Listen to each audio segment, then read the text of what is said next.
Hello, my dear dreamers, and welcome to the Midnight Embrace, a place where love, serenity, and magic come alive in the quiet hours of the night. As you settle in and prepare to drift into sweet slumber, I'd love to hear from you. Leave a comment and let me know where in the world you're listening from. It's always so heartwarming to see how far our little circle of love and dreams reaches. If this story warms your heart or soothes your soul, don't forget to tap the like button and subscribe to join our growing family of dreamers. Together, we'll journey through tales of passion, tenderness, and connection, night after night. Now close your eyes, breathe deeply, and let the story wrap around you like a midnight embrace. Let's begin. The storm raged outside, the wind howling through the valley, rain pouring down in heavy sheets. Inside the secluded hideaway, an old, dimly lit cottage nestled deep within the woods, warm candlelight flickered against the stone walls, casting golden hues across the room. The crackling fire in the hearth sent soft shadows dancing, filling the space with a cozy, intoxicating heat. Irene stood by the window, her fingers trailing absently along the chilled glass, tracing the rivulets of water streaming down. She was wrapped in a deep crimson silk robe, the fabric delicate against her bare skin. Outside, the world was lost in chaos, but inside there was only the slow, steady hum of anticipation. James was watching her. He leaned against the old wooden table, a half-full glass of wine in his hand, the flickering flames casting sharp highlights over his jawline. His dark eyes held something unreadable, something restrained. "You keep staring," Irene murmured without turning around, her voice velvety, laced with knowing amusement. "I can't help it." His voice was lower than before, rougher, edged with something she could feel from across the room.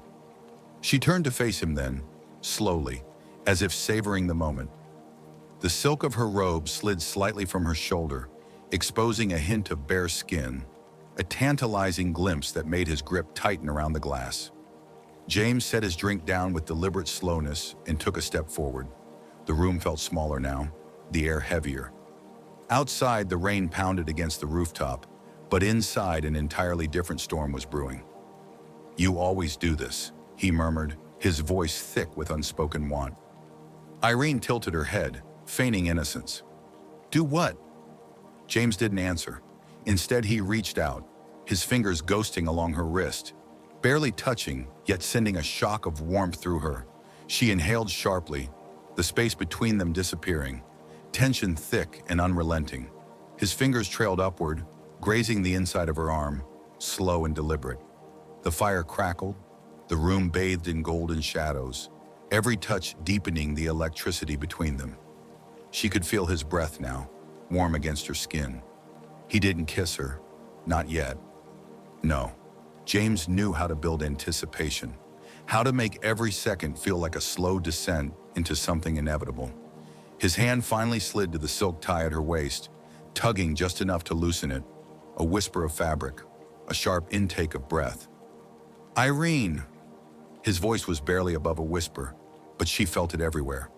The moment stretched, balancing on the edge of surrender. She let her hands move, tracing the firm lines of his chest, memorizing the warmth beneath his shirt. Their gazes locked, the space between them dissolving entirely. Then finally he kissed her. Slow, deep, like the storm had been waiting just for them.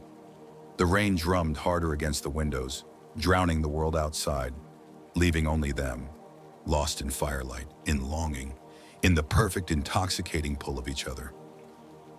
Thank you for joining me tonight in the Midnight Embrace. May your dreams be as sweet as the love we've shared in this story. Until next time, rest well, my dear dreamer. Good night.